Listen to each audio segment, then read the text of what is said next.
महंगाई जिस तरीके से बढ़ती जा रही है, बेरोज़गारी है, युवा इतने आते हैं, कार्यक्रम में आते हैं, वो लोग नारा देते हैं, तो ये कहीं ना कहीं चिंतनीय विषय है। चुनाव इस बार हम नहीं लड़ रहे हैं, ये चुनाव जनता लड़ रही है। दिन में सपने देखने तो देखते रहने दीजिए ना, इसमें क्या है। 4 जून को सब साबित हो जाएगा कि कौन कितने पानी में है।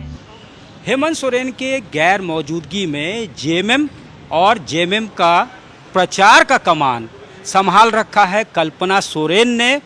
झारखंड में तो मैसिव कैंपेनिंग कर ही रही हैं, देश भर में इंडिया गठबंधन के रैलियों में उन्होंने हिस्सा लिया है। उनसे सीधे बातचीत करते हैं, हमारे साथ हैं मैडम। महागठबंधन के रैलियों में भी आपने हिस्सा लिया है, झारखंड में भी आप घूम रही हैं, स्टार प्रचारक हैं।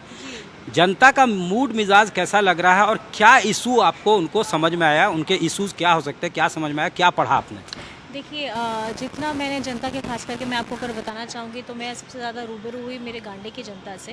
तो मेरे गांडे की जो जनता का सबसे ज़्यादा तकलीफ़ है वो ये है कि वहाँ पे सिंचाई की जितनी दिक्कत आती है, रोड की दिक्कत है, वहाँ पे डिग्री कॉलेजेस नहीं हैं। तो हम लोगों का ज़्यादा फोकस वहाँ पे है। महंगाई बेरोजगारी वगैरह, महंगाई बेरोजगारी तो देखिए वो तो हम अपनी तरफ से देख ही रहे हैं, और हम लोग सब पूरे मंच से भी इस बातों को रखते हैं कि महंगाई जिस तरीके से बढ़ती जा रही है, बेरोजगारी है, युवा इतने आते हैं, कार्यक्रम में आते हैं, वो लोग नारा देते हैं, तो ये कहीं ना कहीं चिंतनीय विषय है। और जिस तरीके से हम लोगों का मुद्दा भी रहा है, मुद्दों की आजकल कोई बातचीत नहीं करता है। अगर भाषण चलते हैं तो भाषण में मुद्दे गायब हो जाते हैं। तो मुझे लगता है कि जो चुनाव है, ये चुनाव इस बार हम नहीं लड़ रहे हैं, ये चुनाव जनता लड़ रही है। मैडम, ये कहा जा रहा है 6 चरण के जो चुनाव हो गए तो ऑलरेडी बीजेपी क्लेम करी हम तो 320 जीत चुके हैं, सिर्फ 400 की तरफ बढ़ना है। अगर दिन में सपने देखने तो देखते रहने दीजिए ना, इसमें क्या है। 4 जून को सब साबित हो जाएगा कि कौन कितने पानी में है।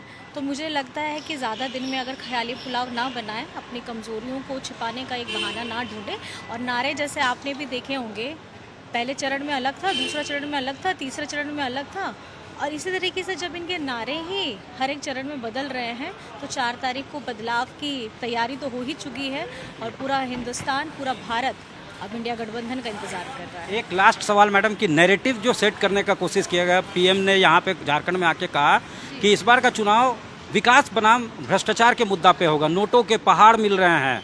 यहाँ पे झारखंड मुक्ति मोर्चा को नया नाम भी दे दिया कि जमकर लूटो पार्टी। ये सब का भी कोई असर दिख रहा है देखिए, या इस तरह का नैरेटिव का? देखिए, नैरेटिव बीजेपी वाले हमेशा उन लोगों पे अपनी कमजोरी छिपाने के लिए ये दूसरों पे इल्ज़ाम लगाते हैं। हम भ्रष्टाचार के हमेशा खिलाफ रहे हैं, लेकिन आप खुद देख लीजिए, इतने बड़े बड़े जितने भ्रष्टाचारी हैं आज वो भाजपा पार्टी में हैं और बड़े बड़े पदाधिकारी भी बन चुके हैं। तो पहले अपने आप को देखिए कि आपकी पार्टी का चरित्र क्या है, फिर दूसरों को बात। ईडी तो लेकिन जब भी छापामारी कर रही है तो नोट मिल रहा है मैडम। तो यही तो चीज़ मैं आपको बोल रही, भ्रष्टाचार के खिलाफ हम भी हैं, हम अपने इस चीज़ में खड़े हैं। लेकिन बीजेपी अगर उंगली उठाती है तो पहले क्यों वहाँ पे, क्या वो बीजेपी पार्टी कोई गंगा है कि वहाँ डुबकी लगाने मात्र से पूरे हमारे राज्य में जितने बड़े बड़े भ्रष्टाचारी जिसका सीना ठोक करके बीजेपी वाले नेता बोलते थे, आज वो बड़े बड़े पद में बैठे हैं और इस चुनाव में प्रचार भी कर रहे हैं, टिकट भी ले करके अपना भी प्रचार कर रहे हैं और दूसरों को भी मदद कर रहे हैं। तो मुझे लगता है पहले अपने किरदार में। धन्यवाद। कल्पना सोरेन साफ तौर से कहना है कि मुद्दों पे बात होनी चाहिए, मुद्दा जो है उससे लोगों को भटकाया जा रहा है, मुद्दा पे चुनाव नहीं हो रहा है, ये उनका साफ तौर से कहना है। और जब भ्रष्टाचार के आरोप लगाए जाते हैं तो अपने गिरेवा में भी पहले झांकने की कोशिश करनी चाहिए, ये कल्पना सोरेन जी का मानना है। कैमरामैन राकेश तोरवारी के साथ सत्यजीत कुमार, रांची, आज तक।